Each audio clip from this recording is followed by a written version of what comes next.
الرجيم بسم الله الرحمن الرحيم إن الله وملائكته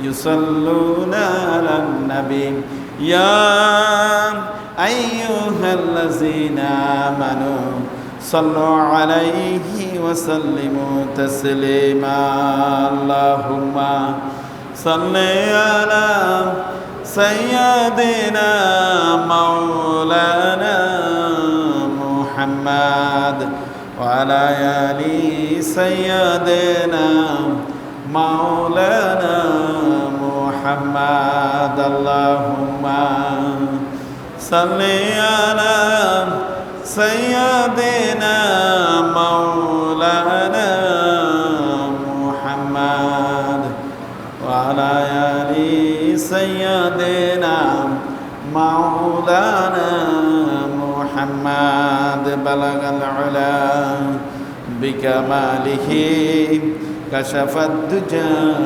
بجماله حسنت جميع خصاله صلوا عليه وآله সম্মানিত উপস্থিত মুআজ্জাজ হাজিরিন হাজারাত ওলামায়ে কেরাম পর্দার অন্তরালে আমার সম্মানিত শ্রদ্ধেয় মা ও বোনেরা আসসালামু আলাইকুম ওয়া রাহমাতুল্লাহি ওয়া বারাকাতুহু। আমরা অধ্যকার 28শে শাওয়াল 1446 হিজরি এবং আজকে 4 বৈশাখ 1433 বঙ্গাব্দ। আমাদের হায়াতি জিন্দিগি থেকে বাংলায় একটা বর্ষ চলে গেছে, আবার আমরা নতুন বর্ষে পদার্পণ করেছি আজকে 4 তারিখ। আজকে 2026 সালের এপ্রিলের 17 তারিখ। আল্লাহ পাকের অশেষ দয়া এবং মেহেরবানি, আল্লাহ পাক আমাদেরকে যথাসময় আল্লাহর ঘরে এসে বসার জন্য যে সুযোগ করে দিলেন, সে মহান রাব্বুল আলামিনের আলিশান দরবারে শুকরিয়া আদায় করি আলহামদুলিল্লাহ। প্রিয় ভাইরা আমার, আমরা আলোচনা চলছিল, আমাদের টপিক ছিল সূরা ইউসুফ। সূরা ইউসুফ থেকে অনেক কিছুই শিক্ষণীয় রয়েছে, অনেক কিছু ক্রমান্বয়ে আমরা জানতে পারবো, কারণ আমরা সংক্ষিপ্ত সময় নিয়ে দাঁড়াই, সংক্ষিপ্ত সময়ের ভিতরে আবার শেষ করতে হয়, এই জন্য ব্যাপকভাবে বলার সুযোগ নেই। আমরা যে সূরাটা তেলাওয়াত করতেছিলাম, যে সূরাটা আমরা টপিক হিসেবে নিয়েছি, এটা 111 আয়াত। তারপরে এর ভিতরে আছে 12টা রুকু এবং এটা মক্কায় অবতীর্ণ হয়েছে। এর আগে আমরা বলছিলাম, আমরা আলোচনা চলছিল, আল্লাহ রাব্বুল আলামিন বলেন ক্বালা ইয়া বুনাইয়া লা তাকসুস রুয়াকা আলা ইখওয়াতিকা ফায়াকিদু লাকা কাইদা ইন্নাশ শাইতানি লিল ইনসানি আদুউম মুবিন ওয়া কাযালিকা ইয়াজতাবিকা রাব্বুকা ওয়া ইউআল্লিমুকা মিন তা'যীলিল আহাদিস ওয়া ইউতিম্মু নি'মাতাহু আলাইকা ওয়া আলা আলি ইয়াকুবা কামা আতাম্মাহা আলা আবাওয়াইকা মিন ক্বাবলু ইব্রাহিম ওয়া ইসহাক ইন্না রাব্বাকা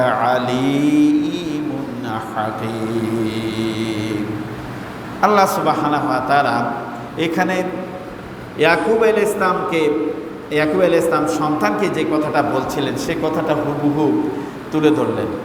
আমরা জানি ইয়াকুব আলাইহিস ইসলাম হলেন হযরত ইসহাক আলাইহিস ইসলামের ছেলে, হযরত ইসহাক আলাইহিস ইসলামের ছেলে, আর হযরত ইব্রাহিম আলাইহিস ইসলামের নাতি, আর ইউসুফ আলাইহিস ইসলাম হচ্ছে ইব্রাহিম আলাইহিস ইসলামের পৌত্র। তো সুতরাং আমরা যেটাকে ফন্তি বলি আর কি, দাদা নাতির ঘরের ছেলে হলে এটাকে কি বলি, নাতি ফন্তি বলি, যেটা আমাদের প্রচলিত ভাষায়। তো এই যে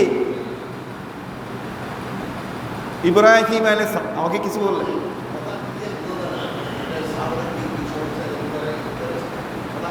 হ্যাঁ, বাইরের লোকরাও এটা অভিযোগ করে, জি জি, এটা অনেকে অভিযোগ করে। তো এই যে এখানে বলছে যখন ইসমাইল মুসা যে ইউসুফ আলাইহিস ইসলাম যখন স্বপ্নটা দেখলেন, আর দেখার পর এটা বাবার কাছে বললেন। বাবার কাছে বলার পর বাবা বললেন যে কি, দেখো তুমি যে স্বপ্নটা দেখেছো, এই স্বপ্নটা তোমার ভাইদের কাছে বলিও। এখন ভাই কারা? এখানে সৎ ভাই আছে 9 জন, আর ইব্রাহিম ইউসুফ আলাইহিস ইসলাম এবং তার ভাই মা বাবা এই টোটাল 13 জন, অর্থাৎ এরা আহাদা আশারা কাও কাবাও ওয়াসাম সওয়াল কামার, 11 জন ভাই আর 2 জন হইল মা এবং বাবা। বলছে কি সিজদায় অবনত হয়েছে, অবনত মস্তকে, তারপরে সম্মান এবং শীল করতেছে। এই অবস্থা দেখলেন। ইয়াকুব আলাইহিস সালাম বললেন যে তুমি এই স্বপ্নের ব্যাপারটা তোমার ভাইদের কাছে বলিও না। ভাই বলতে আপন ভাই ছিল শুধু ইয়ামিন। আমরা এই যে এখন অনেকেই এই যে ইয়াকুব আলাইহিস সালামের বংশধরকে, যে এখন ইরান এবং ইসরায়েল, যে বিনিয়ামিন হলো ইউসুফ আলাইহিস সালামের আপন ভাই ছিল, আর ইউসুফ আলাইহিস সালাম একই মায়ের পেট থেকে 2 সন্তান, আর এর আগের সন্তান ছিল 9 জন। তো এখন বিনিয়ামিন বলতে এই যে বর্তমান ইহুদি, এই যে ইসরায়েলের প্রেসিডেন্টের নাম কি? বিনিয়ামিন। হ্যাঁ, তো এই যে বিনিয়ামিন বলতে এখন অনেকেই বুঝায় এটা তো ইয়াকুব আলাইহিস সালামের বংশধর, নবীর বংশধর, তারপরে তাদেরকে তোমরা কেন ঘৃণা করবা? এটা ঘৃণা করার তো এইটি যদি হয়, হযরত ইউনূস নূহ আলাইহিস ইসলামের ছেলের নাম কেনান ছিল। আপনারা জানেন কিনা জানি না। হযরত নূহ আলাইহিস ইসলামের ছেলে কেনান ছিল। নূহ আলাইহিস ইসলাম নবী ছিলেন, কিন্তু কেনান বাবার ধর্মে কি বিশ্বাস স্থাপন করে নাই, আস্থা স্থাপন করে নাই। যখন মহাপ্লাবন আসতেছিল, তখন নূহ আলাইহিস ইসলাম ছেলের জন্য দোয়া করতেছিলেন। আল্লাহ বললেন দেখি যে হে নূহ, তুমি যদি দ্বিতীয়বার যদি তোমার সন্তানের জন্য যদি দোয়া করতে চাও, তাহলে তোমার নবুয়তের দপ্তর থেকে কি নাম কেটে দেব। তাহলে দেখা যায় যেই নাস্তিক, যদি বাবা যদি আস্তিক হয়, ওই সন্তান যদি নাস্তিক হয়, নাস্তিকের জন্য কোনো দোয়া করা যাবে না, নাস্তিকের পক্ষ অবলম্বন করা যাবে না। বিনিয়ামিন তারপরে যদিও হয় ইসরায়েলের প্রেসিডেন্ট, তাহলে সেই অকাতরে এই ফিলিস্তিনের উপর একটা জবরদখলমূলক যেভাবে মানুষ হত্যা করেছে, এবং ইরানে যে শত শত স্কুল, একটা প্রতিষ্ঠানের উপর বোমা মেরে অনেক সন্তান, আপনারা নিশ্চয় দেখেছেন। আমরা আমাদের দেশের অনেক না বুঝে জ্ঞান পাপী যারা, অনেক আলেমও এই খুতবার আলোচনা বলে যে ইসরায়েলকে কখনোই ঘৃণা করা যাবে না, তারপরে ইরানকে কখনো আপন ভাবা যাবে না, কারণ ইরান এই যে ওখানে ওরা শিয়া, তো শিয়া বংশোদ্ভূত ওরা সবাই না। আল্লাহর প্রতি যাদের ঈমান আছে, ন্যূনতম একটা সন্তানের উপরও যদি আসর পড়ে, তার জন্য ঘৃণা পোষণ করা এটা ঈমানের দাবি। যদি এর ব্যতিক্রম যদি কেউ যদি করে, তার ঈমান থাকবে না। তো সুতরাং ইরানের প্রতি, ইরান চাইতেছে বাংলা শুধু তামাম বিশ্ব থেকে এই আমেরিকার আর ইসরায়েলের যে আগ্রাসন, সেটা বন্ধ করার জন্য চাইতেছে। এটা তো প্রত্যেকের ঈমানের দাবি হওয়ার কথা, প্রত্যেকের ঈমানই চেতনা এটাই হওয়ার কথা, প্রত্যেকের চাওয়া পাওয়া এটাই হওয়ার কথা যে এই তারপরে দখলদার ইসরায়েল এবং তারপরে আমেরিকা যুগ যুগ ধরে তামাম বিশ্বকে শোষণ করে আসতেছে। তামাম বিশ্ব, কেউ তেলক্ষেত্র, কারো তেলক্ষেত্র দখল করতেছে, কারো তারপরে খনিজ সম্পদ লুটে পুটে নেওয়ার জন্য চেষ্টা করতেছে। এইভাবে এক একটা অবস্থানে যে দেশটার সুন্দর, যে দেশটার তারপরে যে দ্বীপটা সুন্দর, ওইটাকে দখল করার জন্য পায় তারা করতেছে। তো এই দখলবাজদেরকে বেদখল করা এটা ঈমানি চেতনা, একটা ভূখণ্ড এনহান্সড ওয়াতানাম বলা আছে যে তোমার ভূখণ্ডের প্রতি তোমার প্রেম, মোহব্বত এবং তোমার ভূখণ্ডকে তাকে দানোর জন্য, বাঁচানোর জন্য যদি তুমি তারপরে নিজের জীবন উৎসর্গ করো, সেটাও শহীদি মর্যাদা পাবে। কিন্তু এখানে কথা হচ্ছে যে কি, যে যদিও নিঃসন্দেহে ইয়াকুব আলাইহিস ইসলামের বংশধর ওই যে ইসরায়েলের এরা, কিন্তু এদেরকে কখনোই আপন ভাবা যাবে না, যেহেতু তাদের আগ্রাসন, তাদের কৃষ্টি, তাদের কালচার, তাদের ইমানি চেতনা সব কিছুই কি নবীর আদর্শের বিপরীত। নবীর প্রতি পূর্ণাঙ্গ যদি আস্থা এবং বিশ্বাস যদি একজনের পরিমাণও যদি ঘাটতি থাকে, তাকে ইমানদার বলা যাবে না। অথচ যে দেশে থাকতে পারে মাইনরিটি, তারপরে এই যে কিনা কয় শিয়া গোষ্ঠী, কিন্তু মেজরিটিতে সেখানে কি ইমান আকিদা ভক্ত, যারা ইসলাম প্রিয়, দিন প্রিয়, যারা কোরআন প্রিয়, যারা মানুষের আগ্রাসনকে পছন্দ করে না, ফিলিস্তিনির উপরে নির্বিচারে গুলি চালাচ্ছে, সেটাকে কখনোই ইরান সমর্থন করে না, এর আগেও করে না, এখনও করে না। আমেরিকার কাছে যে 10টা প্রস্তাব করলো, এই প্রস্তাব বিপরীতে এটাও আছে, গাজাকে তারা মুক্ত করতে হবে। কিন্তু এখন আমাদের বাংলাদেশে যেই সমস্ত আলেম নামে কলঙ্ক, তারা কখনোই এই যে নির্বিচারে গাজাকে দখল করে নির্বিচারে মানুষদেরকে ঈদের দিন পর্যন্ত আমাদের সে পূর্বের কাবা মসজিদুল আকসাতে নামাজ পড়তে দেয় নাই, দরজা তালা ঝুলিয়ে রেখেছে, এখন তাদের বিপক্ষে কখনো কোনো কথা বলে নাই। বর্তমান ইরানের বিপক্ষে তাদের যে অবস্থান দেখা যাচ্ছে, নাউজুবিল্লাহ, আল্লাহ পাক ক্ষমা করুক। এই জন্য আমার রাসূল আজকে প্রায় ১৫০০ বছর আগে বলছেন যে জামানার এমন এক জামানা আসবে যে যাদের চালচলন দেখলে মনে হয় যেন ফেরেশতা, তাদের লেবাসে মনে হবে নবীদের উত্তরসূরি, কিন্তু ভিতরের ইমান যাচাই করতে গেলে দেখা যাবে তাদের ইমানে নাই। এরকম অবস্থা এখন আসতেছে কিনা, আসতেছে না? অনেকেই আপনি দেখবেন কথায় আর কাজে তার কোরআনের সাথে কোনো মিল নেই, কোরআনের বিপরীত, এক একজন এক একটা অবস্থান তৈরি করে। কেউ আছে কোরআন মানবে তো রসুলের হাদিস মানবে, তো রসুলের হাদিস বিশ্ব মানবতার মুক্তির উদ্দেশ্য জানাবে রাসূলুল্লাহ সাল্লাল্লাহু আলাইহি ইসলামের এই 63 বছরের জিন্দেগিটার ভিতরে নবুয়তের 23টা বছর প্রত্যেকটা কথা, কাজ এবং মনঃসম্মতিকে হাদিস বলা হয়। আর এই হাদিসগুলোকে কেউ যদি ওভারটেক করে, অ্যাভয়েড করে, তার কোনো ইমান থাকবে না। রসুলের আদর্শের বিপরীত অবস্থানে গেলে তার ইমান চলে যায়। তো এই জন্য নবীরা ছিলেন নিখুঁত।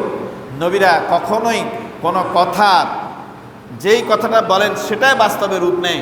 নবীদের কথার ভিতরে কোনো রকমের কি ছিল না, বিন্দুমাত্র খুঁত ছিল না। আল্লাহ সুবহানাহু ওয়া তাআলা ইয়াকুব আলাইহিস সালাম বললেন, লা তাকসুসু ইয়াকাম আলা ইখওয়াতিকা ফায়াকিদু লাকা কাইদা ইন্না শাইতানা লিল ইনসানি আদুউম মুবিন। দেখো, তুমি যদি তোমার ভাইদের কাছে যদি স্বপ্নের পূর্ণাঙ্গ ব্যাখ্যা এবং বৃত্তান্ত বলে ফেলো, তাহলে শয়তান তাদেরকে কুপরিচিত করবে এবং তোমার উপর তারা ছড়াও হবে, তোমার ক্ষতি করতে চাইবে।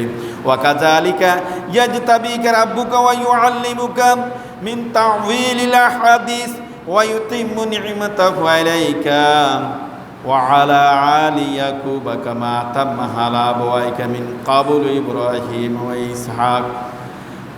এই বংশধারাকে আল্লাহ রাব্বুল আলামিন সম্মানিত করেছেন। ইউসুফ আলাইহিস সালামকে যেমনটি করে সম্মানিত করেছেন তিনি নবী হিসেবে, তেমনি রাজত্ব দান করে সম্মানিত করেছেন।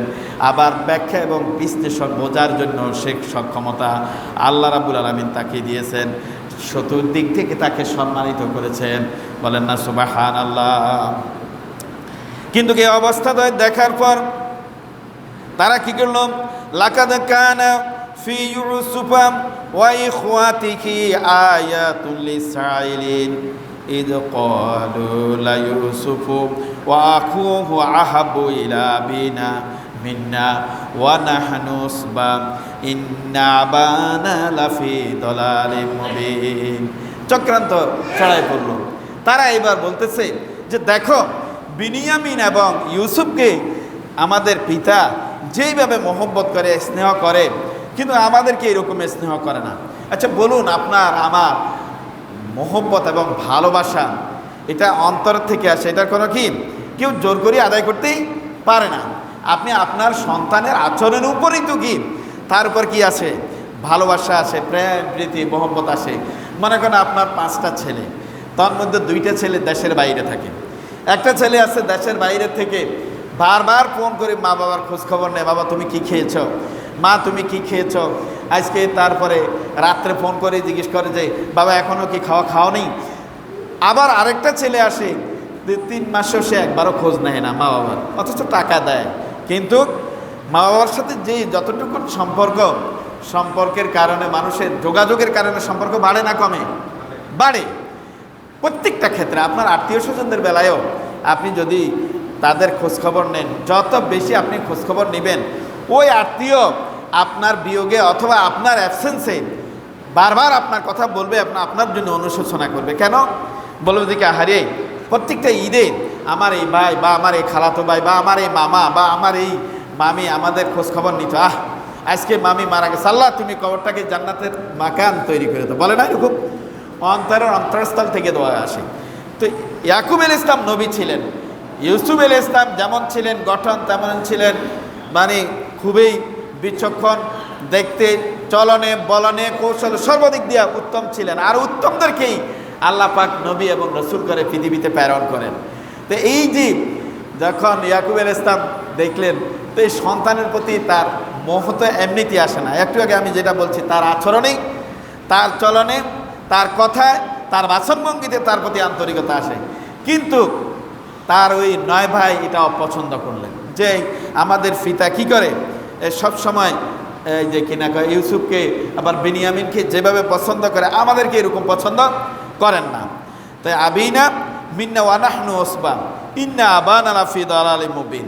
তারা বলতেছে এটা তো আমাদের পিতার এটা উচিত না, যে আমরা তো মেজরিটি একটা সংখ্যাগরিষ্ঠ লোক। আচ্ছা, মেজরিটি যদিও সংখ্যা হয়, কিন্তু সংখ্যালঘুদের আচরণ, তাদের কাজ, তাদের কারবার যদি ভালো হয় তখন তাদেরকে তো উপেক্ষা করা যায় না। আর নবী হিসেবে তিনি তো কারো উপর কি অনধিকার চর্চা, অর্থাৎ কারো হক না হক করেন নাই। ভালোবাসা, প্রেম, মোহাম্মত এটা একান্তই অন্তরস্থল থেকে আসে, জোরপূর্বক কখনো আদায় করা যায় না। একটা 2-3 ছেলের বউ কাজ করে, কিন্তু শাশুড়ির জন্য 3 ছেলের বউ সমান হয় না। হয়তোবা 1 ছেলের বউ দেখা গেছে শাশুড়িকে বেশি মহব্বত করে, সবসময় খাওয়া দাওয়া, চাল চলনে, তার কাপড় চোপড় ধোয়ায়, সব কিছুতে শেয়ার করে একটা বউ। এখন অন্তরস্থলে কে জায়গা পাবে? যে বউটা শাশুড়ির কাপড় চোপড়গুলো ধুয়ে দেয়, খাওয়া দাওয়ায়, পান সুপারি, যে সে শাশুড়ি যেটা খাওয়ার জন্য অভ্যস্ত সেটা তার আগেই ব্যবস্থা করে নেই, যে খাবারটা বেশি পছন্দ করে খাবারটা শাশুড়ির জন্য বেশি, সপ্তাহের ভিতরে বেশি আয়োজন করে, তাহলে ওই বউটা কি শাশুড়ির অন্তরঙ্গ হয়। অনুরূপভাবে এমনই ছিল আচরণ ইউসুফ আলাইহিস সালাম। কিন্তু এই আচরণের মহব্বত করার কারণে বাইরে এটা ভালো চোখে দেখতেন না, না দেখে তারা কি করলো, কুশন দিয়ে আটতে লাগলো যে কি করে এটা কি করা যায়। এরা বললো উকতুলু ইউসুফা ওয়া ইতরাকুম আরদান ইয়াখলু লাকুম ওয়াজহু আবিকুম ওয়া তাকুনু মিন বাদিহি কওমান সালিহিন। তারা বলল দেখে একটা কাজ করো, আমরা ইউসুফকে হত্যা করে ফেলবো। তাদের ভিতরকার একজনে বলল, কয়েকজনে জোটবদ্ধ হয়ে গেল যে ইউসুফকে আমরা হত্যা করে ফেলবো। যদি আমরা ইউসুফকে আমাদের পিতার সামনে থেকে সরাই দিতে পারি, তবে পিতার মহব্বত এবং সকল রকমের ভালোবাসা আমরা কুড়াই নিতে পারবো। কি করে চক্রান্ত করলো, কয়েকজন কি ইউসুফকে আমরা পথের কাটা সরাই দেব, আর সরাই দিলে পরে এবার পিতা আমাদেরকে কি করবে, মহব্বত করবে এবং আমাদেরকে কি ভালোভাবে দেখবে। কিন্তু এই কথা বলার পর তারা চক্রান্ত করল, আর এই চক্রান্ত রেজাল্ট হিসেবে তাদের এক ভাই বলল, ক্বালা কাইলুম মিনহুম লা তাকতুলু ইউসুফ ওয়ালকুহু ফিল গায়াবাতিল জুব্বি ইয়ালতাকিতুহু বাদু সাইয়ারা ইন কুনতুম ফাইলিন। সব কাজ তো সবার দায়রায় হয় না, যদিও মেজরিটি তারা যোগ দিল ইউসুফ আলাইহিস সালামকে হত্যা করবে। আর ইউসুফ আলাইহিস সালামকে তো আল্লাহর মিশন হলো তাকে প্রেসিডেন্ট বানাবেন এবং জগৎ সেরা সম্মান দান করবেন। আল্লাহ রাব্বুল আলামিন আল্লাহর মিশন বাস্তবায়ন করবেন। কিন্তু দুনিয়ার সকল মানুষও যদি একত্রিত হয় ভিন্ন মিশনে যদি পা দেয়, সেটা করতে পারবে নাকি? পারবে না। কারণ আল্লাহর দেওয়া বিধানটাই হলো সর্বগণ্য। বলেন সুবহানাল্লাহ। আল্লাহ রাব্বুল আলামিন যাকে নবী করবেন, যাকে সিংহাসনে আরোহণ করাবেন, তাকে হত্যা করতে পারে। এক ভাই বললো যে না, এক কাজ করো, হত্যা করিও না, তাকে একেবারে গভীর কূপের ভিতরে নিক্ষেপ করো। আর এই কূপের ভিতরে নিক্ষেপ করলে পরে যেই কোনো, তারপরে ব্যবসায়ী দল আসলে পরে তারা যখন কূপ থেকে পানি উঠাতে যাবে তখন তাকে উঠে তাদের দেশে নিয়ে যাবে। তাহলে আমাদের মিশন সাকসেস হবে, বাট ক্ষতিও হবে না, ইউসুফকে হত্যাও করা হবে না। বলেন না সুবহানাল্লাহ। আসলে এটা তো আল্লাহর মিশন, আল্লাহই বাস্তবায়ন করবে। তাহলে দেখুন, কৌশলে অনেক কাজ করা যায়, কৌশলে অনেক সমাধান পাওয়া যায়। হত্যাযজ্ঞের মাধ্যমে কোনো, এই যে একটা শিক্ষা, আমরা তো যে কোনো ব্যাপারে যে কোনো কাজে মানুষ হঠাৎ করে একটা মানুষকে হত্যা করে ফেলে। আসলে না, হত্যা না করেও ভিন্ন কায়দায় তাকে করা যায়। যেমন আসুন যে কিছু লোক যাদেরকে আইনের পেছে ফেলে হত্যা করা হয়েছে, তাদেরকে তো জেলখানায় আবদ্ধ করা যেত, পারতো না? জেলখানায় থাকতে পারতো, বছরকে বছর পড়ে থাকতো। কিন্তু তাদেরকে হত্যা করা যে জঘন্য অপরাধ, সে অপরাধ তারা গ্রহণ করলো। বাট এর চেয়ে নমনীয় যেটা একান্তে আল্লাহর কাছে ক্ষমা চাইলে ক্ষমার যোগ্য হতো, সেটা করে নাই, হত্যা করে ফেলছে। হত্যা যে কত জঘন্য এটা ভাষা প্রকাশ করা যায় না। একটা হত্যা করা মানে, বিনা অপরাধে একজন লোককে হত্যা করা মানে পুরা তারপরে গোত্রকে হত্যা করার সমান। নাউজুবিল্লাহ, আল্লাহ পাক আমাদেরকে ক্ষমা করুন। তাহলে যেই কোনো ব্যাপারে কোনো মানুষকে ক্ষতি করা, কোনো মানুষকে হত্যা নয়, সাধারণ যে কোনো ক্ষতিও করা যাবে না। একজন মোমেন কখনো কারো ক্ষতি করতে চায় না। সূরা ইউসুফেরই যে যতটুকু আমরা আলোচনা দেখলাম, যে ইয়াকুব আলাইহিস সালামের যে দূরদর্শিতা, তিনি বললেন যে দেখো, তোমরা তো ইউসুফকে তোমরা কি করো, হিংসা করো, তোমাদের হিংসার কারণে তার কোনো ক্ষতিও হতে পারে, কিন্তু প্রকাশ্যে ছেলেদের কাছে কি বাঘ বিতণ্ডায় গেলেন না। এটা হচ্ছে নবীদের হিকমত। তারা যেটা করেন আর যেটা সমাজে বাস্তবায়ন হয়, অপ্রাসঙ্গিক কোনো কাজ নবীদের দ্বারা হয় না। বলেন সুবহানাল্লাহ। তো ইব্রাহিম আলাইহিস ইসলামের বংশধর ইউসুফ আলাইহিস ইসলাম, সেই ভাইয়েরা চক্রান্ত করলেন, আর এক ভাই বললেন না, হত্যার পক্ষে আমি নাই, তাকে তোমরা কুফে ফেলে দাও। অনুরূপ তাকে কুফে ফেলে দেওয়া হলো। তাহলে কুফের থেকে উদ্ধার করলেন আল্লাহ। যারা দুনিয়াকে পাওয়ার জন্য আল্লাহ এবং আল্লাহ রসুলকে সাথে রেখে দুনিয়ার জন্য যদি সে কাজ করে, তাকে আল্লাহ দুনিয়াও দেয়। কিন্তু শুধু আল্লাহ এবং আল্লাহ রসুল বাদ দিয়ে যারা দুনিয়াকে পাওয়ার জন্য তৎপর থাকে, আল্লাহ পাক তাদেরকে দুনিয়ায় দিয়ে ক্ষণকালের জন্য কিন্তু পরকাল তাদের থেকে কি উঠায় নেন। নাউযুবিল্লাহি মিন যালিক। এভাবে যুগ যুগ ধরে ইতিহাস প্রমাণ করে গেছে, তারা ইতিহাসে আস্থা করে নিক্ষিপ্ত হয়। যারা হত্যা, যজ্ঞ, রাহাজানি, অন্যের দখলবাজি, অন্যের হক না হক করার পিছনে লড়ে, তাদের দুনিয়াও শেষ, আখিরাতও শেষ। কোনো কালেই তাদেরকে তারপরে সায় দেওয়া হয় না। কারণ তারা, যেমন আমরা দেখছি বিশ্বনবী মুহাম্মদুর রাসূলুল্লাহ সাল্লাল্লাহু আলাইহি ওয়াসাল্লামের জামানায় আব্দুল্লাহ ইবনে উবাই রাসূল সাল্লাল্লাহু আলাইহি ওয়াসাল্লামকে দেখেছেন, আবু জেহেল দেখেছেন, আবু লাহাব দেখেছেন, উতবা দেখেছেন, সাইবা দেখেছেন, কিন্তু তাদের একজনেরও কপালে নসিবে জোটে নাই তারা সাহাবার মর্যাদা অর্জন করবে, পারবে? তারা তো নবী করিম সাল্লাল্লাহু আলাইহি ওয়াসাল্লামকে দেখেছেন। সাহাবা বলে তাদেরকেই, যারা নবী করিম সাল্লাল্লাহু আলাইহি ওয়াসাল্লামকে জীবন দশায় দেখেছে, দেখে নবীর প্রতি ঈমান আনয়ন করে মৃত্যুটা যাদের নসিবে জুটেছে, তাদেরকে সাহাবা বলে। আজকাল আমরা সাহাবাদের কাজ, তাবেঈদের কাজ, তবে তাবিদের কাজ নিয়ে আলোচনা করতে গেলে এক একজন এক একভাবে ব্যাখ্যা দেয়, বুঝিও ব্যাখ্যা দেয়, না বুঝিও ব্যাখ্যা দেয়। সাহাবাদের কাজ নিয়েও কি কঠাঙ্গ বিভিন্ন রকমের কাজ করে, কিন্তু বাস্তব প্রেক্ষিত হলো আমরা জানবো সাহাবা কারা। যারা বিশ্বনবীর আদর্শে অনুপ্রাণিত হয়ে নবীর প্রতি ঈমান আনয়ন করার পরে এই অবস্থায় যাদের মৃত্যুবরণ করেছে, তারা সাহাবা। কিন্তু আব্দুল্লাহ ইবনে উবাই নবীর উপস্থিতিতে দুনিয়া ছেড়ে মারা গেলেন এবং নবীর তারপরে অনুসারী ছিলেন, কিন্তু ঈমান ছিল না। তার জন্য সাহাবা হিসেবে তার কোথাও হাদিসে তার কোনো নাম আসে না, বরং এসেছে মুনাফিক হিসেবে, মুনাফিকের সর্দার হিসেবে। আমরা ইসলামের যুগে এই বর্তমান প্রেক্ষাপটে আমাদের আচরণ, আমাদের কথা, আমাদের কাজ, আমাদের মানদণ্ড থাকতে হবে কোরআন এবং হাদিসের আলোকে। যদি কোরআনের হাদিসের মানদণ্ডের বাইরে যায়, যেমন এক শ্রেণীর লোক এখন দেখতে পাওয়া যায়, তারা কোরআনকে 100% প্রায়োরিটি দেয় আর হাদিসকে তারা উপেক্ষা করে, বলে দেখি না হাদিস এটাও জাল, এটাও জাল, এটাও জাল। হ্যাঁ, জাল হাদিস অবশ্যই আছে, তারপর জয়ীফ হাদিস অবশ্যই আছে, বিভিন্ন রকমের হাদিস নিয়ে বিভিন্ন, এই জন্য এই হাদিস দ্বয় থেকে বেছে বেছে 5-6টা হাদিস খণ্ড বের করা হয়েছে। এই হাদিসগুলোর প্রতি ঈমান আনা একান্তই ফরজ। কারণ নবীর আদর্শের, নবী যে কথাটা বলছেন, আপনি যদি সেটাকে মিথ্যে বলে উড়াই দেন, তাহলে ঈমান থাকবে না। অনুরূপভাবে এক শ্রেণীর যারা এখন আহলে হাদিস বলে কোরআনকে প্রায়োরিটি দেন, হাদিসকে তারা উপেক্ষা করেন, তারাও কি ঈমান নিয়ে তাদের প্রশ্ন থাকবে। বলে কেন? যেমন আসেন, আমরা কোরআন শরীফ পড়লে পরে আমরা এর আগে আমি একদিন বলছিলাম, আল্লাহ পাক কোরআনুল কারীমের ভিতরে বলছেন, ইন্নামা হারামা আলাইকুমুল মাইতাতু ওয়াদ দাম ওয়ালাহমা খিনজির ওয়ামা উহিল্লা বিহি লিগাইরিল্লাহ। আল্লাহ পাক বলছে তোমাদের জন্য আমি হারাম করেছি মৃত জানোয়ার, রক্ত, শূকর, তারপরে এবং আল্লাহর নাম নেওয়া ব্যতীত যেই কোনো, তারপরে যে কিনা পানি জবেহ করার পর সেটা খাওয়া তোমাদের জন্য হারাম করা হয়েছে। আচ্ছা বলুন, এখানে তো শুকুরের কথা বলছে, কিন্তু কুকুরের কথা তো বলে নাই, কালবের কথা বলছে বলে নাই। এখন কুত্তা খাওয়া কি জায়েজ হবে? না। আমার প্রিয় নবী মুহাম্মদ রাসূলুল্লাহ সাল্লাল্লাহু আলাইহি ওয়াসাল্লাম কোরআনুল কারীমের ভিতর আল্লাহ যা বলছে, আর আমার নবীকে জিবরাইলের মাধ্যমে অনেক তথ্য দিয়েছেন, সেই তথ্যের আলোকে বিচার বিশ্লেষণে দেখা গেছে কুকুর খাওয়া জায়েজ হবে না।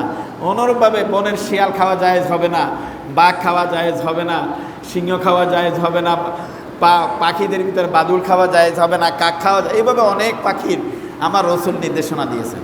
এখন যারা যদি মনে করেন যে না আমি কোরআন মানব, কোরআন অনুপাতে আমি চলবো, কোরআন তো অবশ্যই মানবেন, কিন্তু রাসূলের হাদিস যদি উপেক্ষা করেন আর যদি না মানেন, তাহলে কুত্তার গোশত আপনি খাওয়া লাগে, যেহেতু কোরআনে তো কুকুরের কথা বলে নাই। ইন্নামাল খামরু ওয়াল, তারপরে ইন্নামা হারামা আলাইকুমুল মাইতাতু ওয়াদ-দাম ওয়া লাহমা খিনজির, এখানে ওয়া লাহমাল কুকুরের কথা তো বলে নাই, বলছে। তাহলে যদি বলতো তাহলে আপনি সেটা হারাম, কিন্তু আল্লাহর রাসূল যেটা বলছে সেটাও কোরআনের আয়াত যেরকম সুস্পষ্ট বিধান নিয়ে এসেছে, আল্লাহ রাসূলের কথাগুলো সুস্পষ্ট, এখানে কোনো রকমের বিতর্কিত বা এই যে এটাকে না মানার কোনো যুক্তিকতা নাই। রাসূল যেটা বলছে হুবহু তাই মানতে হবে, সেই মোতাবেক চলার নামে হচ্ছে ইসলাম। আর সেই মোতাবেক মানার পর যদি আপনি মৃত্যুবরণ করেন তাহলে আপনি মুসলমানের ভিতরে আছেন। যেমনটি করে রাসূল সাল্লাল্লাহু আলাইহি ওয়াসাল্লামের উপর ঈমান এনেছে, কিন্তু মৃত্যুকালে রাসূলের আদর্শগুলোকে বুলন্ডিত করেছে আব্দুল্লাহ ইবনে উবাই। যুদ্ধের ময়দানে গেলেন, রাসূল বললেন তোমরা যুদ্ধ করো, আর আব্দুল্লাহ ইবনে উবাই বললেন আবহাওয়া এখন খারাপ, এই অবস্থা কিছু কিছু লোক এখানে আমরা থাকতে পারবো না, তোমরা চলো। নবীর আদর্শের বাইরে গেলাম, তাহলে তার নাম কি হলো? মুনাফিক হলো, এবং সে জাহান্নামের সর্বনিকৃষ্ট জায়গায় থাকবে। আমার রাসূলকে জানাজা দেওয়ার জন্য আব্দুল্লাহ ইবনে উবাইয়ের একটা ছেলে ছিল, সে মুসলিম এবং নবীর সাহাবী ছিল একনিষ্ঠ। ওই সাহাবী এসে বলল, হে আল্লাহ রাসূল, আমার আব্বা মারা গেছে শুনছেন? হ্যাঁ শুনলাম। আমার দুইটা ওসিয়ত, একটা হচ্ছে যে কি আমার আব্বাকে আপনার জামা দিয়ে আমার আব্বাকে কাফন দেবেন, আর দ্বিতীয় ওসিয়ত আমার আব্বার জানাজা আপনি পড়াবেন। আল্লাহ রাসূল বললেন ঠিক আছে আমি করব। জানাজার জন্য প্রস্তুত করার আগে কাফন দিয়ে দিলেন, জামা দিয়ে দিলেন, আর জানাজা যখন রেডি করলেন, জানাজা যাবেন, ওমর রাদিয়াল্লাহু তাআলা আনহু, সাহাবারা, হযরত আবু বকর রাদিয়াল্লাহু তাআলা আনহু, ওসমান রাদিয়াল্লাহু তাআলা আনহু বলতেছে হায় হায় এর আচরণ খারাপ ছিল, এ তো মুসলমানদের বিপক্ষে ছিল। আল্লাহ রাসূল বুঝে আজকে আব্দুল্লাহ ইবনে উবাইয়ের জানাজা দেবেন? দেখেন আল্লাহ রাসূল কখনোই গায়েব জানতেন না, আল্লাহ পাক যা জানাই দিতেন সেটাই মানতেন। আমাদের বর্তমান প্রেক্ষাপটে অনেক এই যে লোক আছে যারা বলে যে কি আমি যদি ইয়া নবী সালাম আলাইকা দাঁড়াই যদি না পড়ি আমার, তারপরে রাসূল এই মিলাদ চলাকালীন আমাদের মিলাদের অবস্থানে আসেন, তাহলে রাসূল নারাজ হয়ে যাবেন। বলেন না নাউযুবিল্লাহ। রাসূল কখনো গায়েব জানতেন না। আর মিলাদ বেদাত তখনই বেদাত হবে কেউ যদি মনে করে আমার মিলাদে আল্লাহ রাসূল আসবে, আর কেউ যদি মনে করে এই মিলাদটা শরীয়তের একটা অংশ, তখন তার উপর কি বেদাত হবে। যদি মনে করেন যে মিলাদ আমরা পড়ি, এটা গতানুগতিক, দরুদ পড়ি, সালাম পড়ি, এটা পড়লে সওয়াব, না পড়লে কোনো গুনাহ নাই, পড়ার ভিতরে কোনো কিয়া বাধ্যবাধকতাও নাই। কেউ যদি পুরা বছরও যদি মিলাদ না পড়ে গুনাহ হবে? একটাও গুনাহ হবে না। আমরা এইভাবে এটাকে প্রতিপাদন করি। যদি এর ব্যতিক্রম রাসূলের আদর্শের বাইরে কেউ যদি অতিরিক্ত মোহব্বত করে, সেটা শিরক, সেটা হারাম, সেটা নাজায়েজ। আমাদের মধ্যকার বর্তমানে এক শ্রেণীর লোক আছে, কোনো পীর মুরিদি আপনি করেন, একজন আদর্শ রাসূলের আদর্শ প্রেমিক যদি একজন পীর যদি পান, তার সোহবতে যান, তার কথা শোনেন, সে যদি রাসূলের আদর্শ নিয়ে কথা বলে মানেন, কোনো বাধা নেই। কিন্তু রাসূলের আদর্শের বাইরে এমনও আছে কয় রাসূল কি আমার পীর সাহেব বড়, বলেন না নাউযুবিল্লাহ। এরকম আছে কিনা অনেক শুনেননি আপনারা? অনেক সময় প্রিন্ট মিডিয়া বিভিন্ন ইয়াতে আসে, রাসূলের উপরেও কি স্থান দিয়ে দেয়, বলেন না নাউযুবিল্লাহ।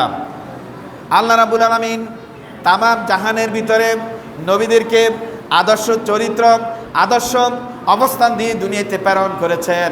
আর আমার নবীকে প্রেরণ করার পর বলে দিলেন ওয়ামা আরসালনাকা ইল্লা রাহমাতাল লিল আলামিন। আল্লাহ রাব্বুল আলামিন বললেন যে আমি আমার রাসূলকে তামাম জাহানের জন্য রাহমাতাল লিল আলামিন হিসেবে পাঠিয়েছি। দুনিয়ার কোনো আলেম, কোনো বুজুর্গ, কোনো হক্কানি পীর কখনো রাহমাতাল লিল হতে পারে না। আমার রাসূলের উপরে কারো শান, কারো মান বাড়তে পারে না। কেউ যদি বাড়ায় তাহলে তার ফিরগিরি থাকে না, তার মুরিদগিরি থাকে না, ধ্বংস হয়ে যায়। আপনি মুরিদ হন, কোনো আপত্তি নাই। আদর্শ রসুল প্রেমিকদের মুরিদ হবেন, তাদের অনুসারী হবেন, তাদের কথা শুনবেন, তাদের সহবতে যাবেন, কোনো বাধা নেই। বাধা ওই জায়গায় যেখানে কোরআন এবং হাদিসের বিরুদ্ধে চলে যায়। যেমন একজন পীর সাহেবের দরবারে গেলেন, আমি আমার নিজের জানা নিজেই দেখলাম একজন পীর সাহেব বড় একটা চেয়ারে বসে আছে, আর মুরিদিরা যায় তার পায়ের উপর সেজদায় পড়ে গেছে। কিন্তু সেজদা একমাত্র আল্লাহ ছাড়া দ্বিতীয় কাউকে সেজদা দেওয়া যাবে না। আমার রসুলের জীবন দশায় এমন কোনো ঘটনা ঘটে নেই যে রসুলকে কেউ সেজদা দিয়েছে, বলেন না নাউজুবিল্লাহ। ঘটেছে যেটা রসুলের শানে ঘটে নাই। আর তুমি কোন আপাদ মস্তক নাপাকে ভরে আছো, তোমাকে সেজদা দিবে, তুমি সেটাকে গ্রহণ করো। এমনও আছে আমাদের এলাকায়, শুনলাম, আল্লাহ ক্ষমা করো, জানাজা দিয়েছে পীর সাহেবের, আর জানাজা পীর সাহেবের গোসল দেওয়া পানিটা উপসে পড়ছে, বোতল বোতল করে নিয়ে গেছে, অনেকে খাইতেছে, বলেন না নাউজুবিল্লাহ। কথায় কত অনাছা। বর্তমানে এই পীর সেজে অনেকেই সমাজটাকে আস্থা করে নিক্ষেপ করতেছে। না আছে তাদের ঈমান, না আছে আকীদা। সমাজে লুটে পুটে খাওয়ার জন্য, নিজের অবস্থানকে জাগানোর জন্য শুধু টাকার ধান্দা চলছে। আর এক শ্রেণীর আলেমেরাও তাদের সুরসুরি করে তাদের পিছনে দৌড়াচ্ছে। কেন দৌড়াচ্ছে সেটাও বোঝে না, কি যে করে, কি যে বোঝে না, যেটা বুঝি না সেটাই বুঝি না, বলে না নাউজুবিল্লাহ। আল্লাহ পাক আমাদেরকে ক্ষমা করুন। যদি মিম্বারে দাঁড়ায়, যদি মিম্বারের কথাগুলি যদি না বলা হয়, আসলি কোরআনের কথাগুলি যদি না বলা হয়, তাহকিক করে যদি কোনো কথা না বলা হয়, রসুলের আদর্শ এবং কোরআনের বাইরে যদি কোনো কথা চলে যায়, যেমনটি করে ওই আলিম জাহান্নামে যাবে, তেমনি করে শ্রোতাবিন্দু আমল করলে পরে তারাও জাহান্নামে যাবে। নাউজুবিল্লাহ। আল্লাহ পাক আমাদেরকে ক্ষমা করুক, কোরআন বুঝে চলতে পারি, কোরআন বুঝে আমল করতে পারি, ওই তাওফিকটুকুন দান করুক, সবাই আমিন বলি। তাহলে আমরা বুঝলাম সাহাবাকে যারা নবীজির আদর্শ মেনে নিজে নবীজির আদর্শের উপর থেকে তার জীবন শেষ করেছে, অর্থাৎ মৃত্যুবরণ করেছে, সে হলো সাহাবা। কিন্তু নবীর আদর্শ মানে নাই, আবার নবীর আদর্শ দেখেছে, ঈমান আনে নাই, এরপরে মৃত্যুবরণ করেছে, সে সাহাবা নয়। রসুল সাল্লাল্লাহু আলাইহি ইসলামকে দেখে নাই, রসুল সাল্লাল্লাহু আলাইহি ইসলামের আদর্শ মেনেছে। যেমন আমরা দেখছি ওয়াইস কুরুনি, তিনি রসুলের আদর্শ প্রেমিক ছিলেন, কিন্তু রসুলকে দেখেন নাই, রসুলের অনুসারী ছিলেন। নিজের জীবন সায়নের সব কিছু নিজের আদর্শে, রসুলের আদর্শের উপরে জীবনযাপন করেছেন। কিন্তু রসুলের জামানায় থাকার কারণেও তিনি সাহাবার মর্যাদা পান নাই। কেন? রসুলকে সচক্ষে দেখেন না, ঈমান আনয়ন করেছেন বলে সে একজন অলি, একজন পরেজগার মুত্তাকি হিসেবে সে দুনিয়া থেকে বিদায় নিয়েছে। অনুরূপভাবে সাহাবাদেরকে যারা দেখেছেন তাদেরকে তাবেঈ বলা হয়। শুধু তাবেঈ তাদেরকে নয়, যে সমস্ত সাহাবাদেরকে দেখে ঈমান আনয়ন করে, তাদের ঈমানের সহিত মৃত্যুবরণ করেছে, তাদেরকে তাবেঈ বলা হবে। আর যারা তাবেঈকে দেখেছে, তাবেঈকে অনুসরণ করে ঈমান আনয়ন করে নাই, ঈমান এনে মৃত্যুবরণ করে নাই, তাদেরকে কখনোই তাবেঈ বলা যাবে না। এইভাবে তবে তাবেঈ, এইভাবে আম্মাই মুস্তাহিদিন, এইভাবে খোলাফা রাশিদিন, স্তরে স্তরে প্রত্যেকের মর্যাদা আল্লাহ পাক সংরক্ষণ করেছেন। একজন দিনদার, পরেজগার, মুত্তাকি, কোরআন বোঝে, তাহকিক করে, তার জন্য আল্লাহর পক্ষ থেকে প্রথম নিয়ামত হলো আল্লাহ পাক তাকে রিজিকের ব্যবস্থাকে কখনো তন্ডি করবেন না, তার বিপদ থেকে উদ্ধার করবেন, তার কারণে বৃষ্টি ভারী দ্বারা আল্লাহ পাক বর্ষাইবেন এবং পরকালে তাদের জন্য জান্নাতের ব্যবস্থা রাখবেন। বলেন না সুবহানাল্লাহ। তাহলে দেখা যায় আদর্শ একমাত্র কোরআন এবং রসুলের হাদিসের ভিতরে আদর্শ আছে, এর বাইরে নিজের মন গড়া কোনো কাজে আদর্শ কি নেই। আমরা যতক্ষণ পর্যন্ত আজকে আমরা যে আয়াতগুলি পড়েছি, এই আয়াতের আলোচনায় দেখলাম নিজের কোনো গাতসার, আমি গত জুমায় বলছিলাম, কোনো কথা কারো কাছে প্রকাশ করা যাবে না। তার ঠিক কারণে পারিবারিক বা সামাজিক কারণে নিজের অবস্থানটাকে কি এই গোপন রাখতে হবে। আমরা অনেকেই যেমন আমল করতে যাইয়াও কেউ তাহাজ্জুদ পড়ে, দিনের বেলা সেটা প্রকাশ্যে ঘুরে বেড়ায়, এই ধরনের কথা বলার জন্য নিষেধ। কারণ আপনি আমল করছেন, এটা গোপনীয় ইবাদত তাহাজ্জুদ, কিন্তু আপনি এটা প্রকাশ্য করবেন কেন? তাহলে আপনার ভিতরে একটা কিবির, একটা অহংকার সামান্যতম যদি আসে, হ্যাঁ আমি রাত্রে উঠি এই তাহাজ্জুদ পড়েছি, আমি কসম করে বলতে পারি ওই মাসে আপনি আর দ্বিতীয়বার এইভাবে জেগে উঠতে পারবেন না। অহংকার মানুষকে কি করে দেয়? ধ্বংস করে দেয়, আমলের স্তরটাকে নিচে নামাই দেয়, তার অবস্থানটাকে জাহান্নামে রচনা করে দেয়। বলেন না নাউযুবিল্লাহ। অহংকার করা যাবে না। যেই কোনো অনেকে আছে এই যে 5 ওয়াক্ত নামাজ পড়ে, মাথায় টুপি আছে, আরেকজন তার পাশাপাশি তার এক ভাই বা তার একজন আত্মীয় বা প্রতিবেশী নামাজ পড়ে না, তাকে ঘৃণার চোখে দেখে, ধিক্কার দেয়, নেবার এটা করার সুযোগ নেই।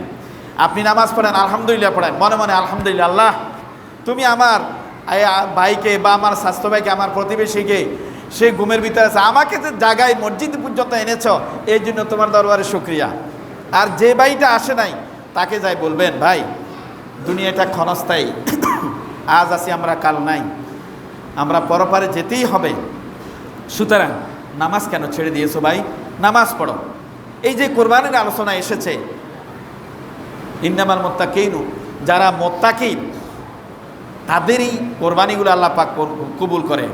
আপনি মুত্তাকি নিয়েই তো কোরবানি করবেন। তো যারা নামাজ পড়ে না তারা তো মুত্তাকি হতে পারে না, যারা যাকাত দেয় না তারা মুত্তাকি হতে পারে না, যারা হক পথে চলে না তারা মুত্তাকি হতে পারে না।